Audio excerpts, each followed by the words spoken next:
Curiosamente, el día de ayer me encontré con Ángela, una vieja amiga de preparatoria, a lo que decidimos charlar sobre lo que aconteció después de que salimos de esta.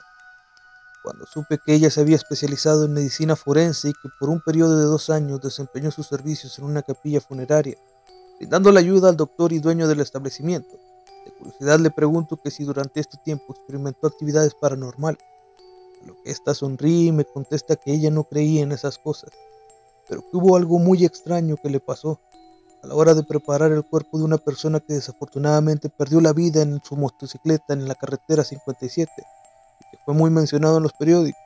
Me dijo que a lo mejor le creería una loca, aunque en estos días el mundo está volteado al revés, y las cosas más perversas vistas en televisión ya no nos suenan tan locas.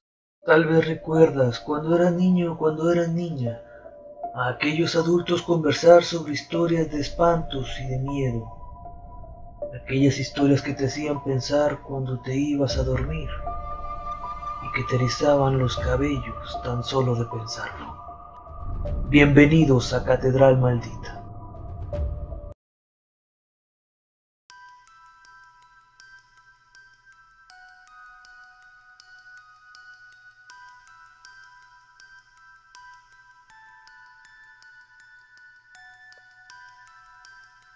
Hace 4 años aproximadamente, en el hospital número 6 de la ciudad de Monclova, Coahuila, llegó un hombre joven de unos 26 o 28 años de edad con heridas muy graves en la mayor parte de su cuerpo, por protagonizar uno de los accidentes más fuertes en la región.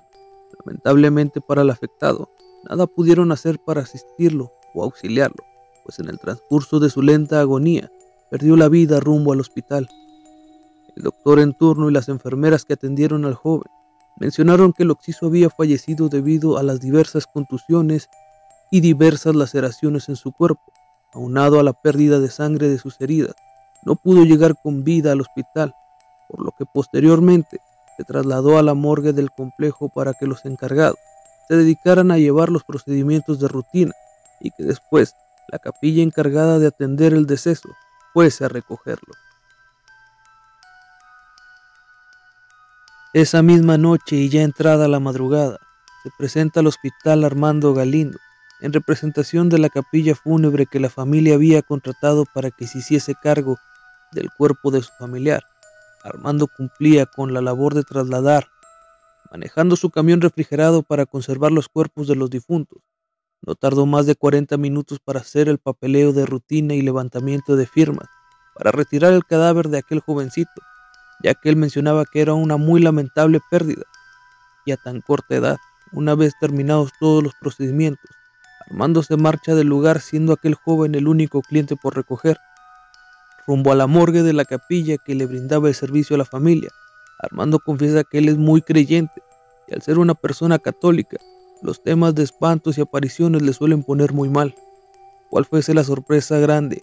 Que a escasas 2 cuadras de llegar a su destino, comenzó a escuchar golpeteos en la parte trasera de su camión, siendo esta la primera vez que le pasaba algo de esta índole, como si alguien estuviese tocando a una puerta, a lo que él mismo se decía: es tu imaginación, tranquilízate, ya llegaste.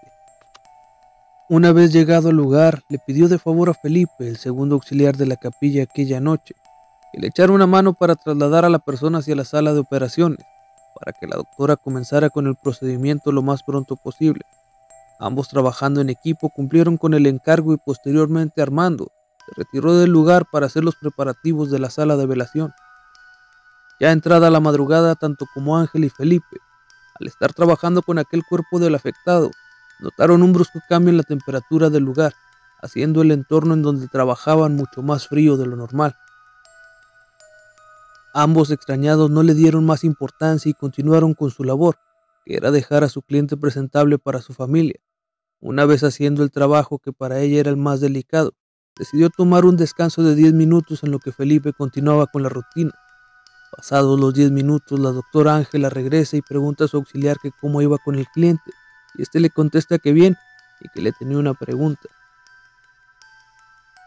Este le pregunta que si los músculos de los fallecidos después de horas aún podían presentar actividades nerviosas, lo que ella amablemente le dice que es raro pero que sí era normal.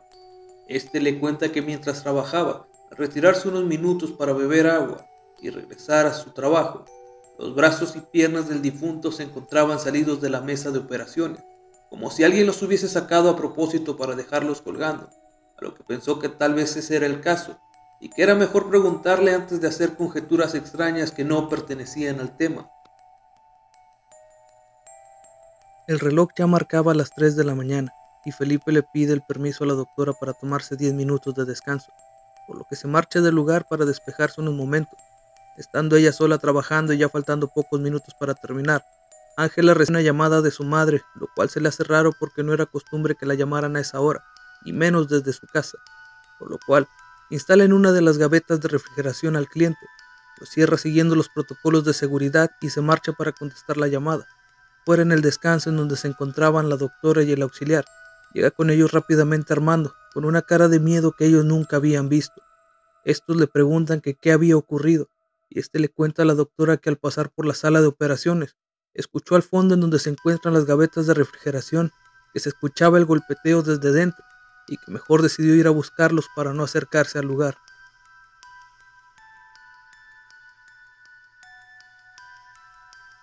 Rápidamente, tanto doctora como auxiliar regresan al lugar y ambos se percatan que lo que Armando les decía era verdad, ya que se seguía escuchando ese golpeteo proveniente de la gaveta en donde se encontraba aquel joven, como si alguien estuviese tocando desde el otro lado insistentemente. Ángela y su auxiliar deciden continuar con su trabajo, a lo que no le dan tanta importancia a lo sucedido. Ya entrada a las 3:30 de la mañana, las luces de todo el lugar comienzan a parpadear de una forma muy extraña, haciendo gritar a algunos familiares de la víctima que ahí esperaban en la capilla de velación, como si la energía estuviese baja al mismo tiempo que el ambiente se tornaba nuevamente frío, ese frío que habían sentido cuando recién comenzaron a trabajar unas horas antes. Una vez terminados los preparativos, apoyando a los familiares en la capilla de aquella lúgubre morgue, Armando se acerca con la doctora con mucho nerviosismo y le relata lo siguiente. Doctora, yo sé que usted no cree en esto, pero necesito sacarlo de una forma. A la vez que empuñaba fuertemente su rosario, yo en ningún momento vi a ese muchacho, ni cuando fui por él al hospital ni cuando lo trajimos aquí. Y ese pobre muchacho se fue con una deuda muy grande, una deuda que no lo deja descansar.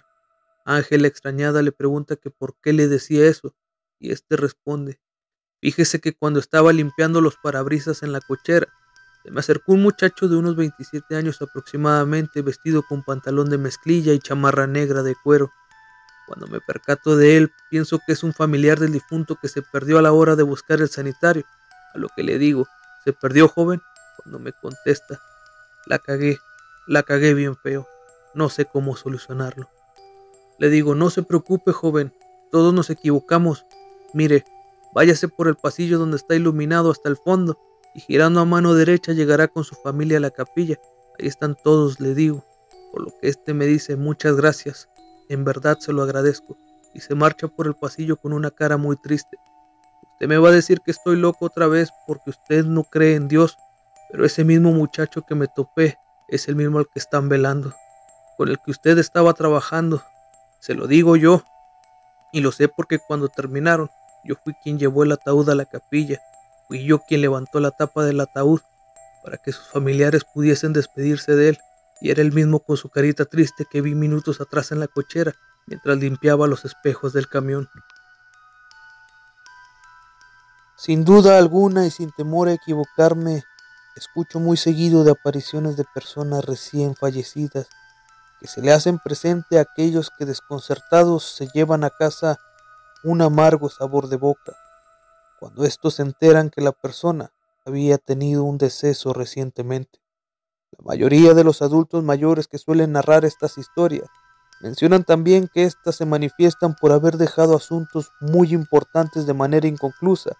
A final de cuentas, tú eres el que decide en qué creer, pues son muchas las capillas fúnebres alrededor de México y el mundo que guardan las historias de aquellos que dejaron algo pendiente y que como resultado hoy no pueden descansar.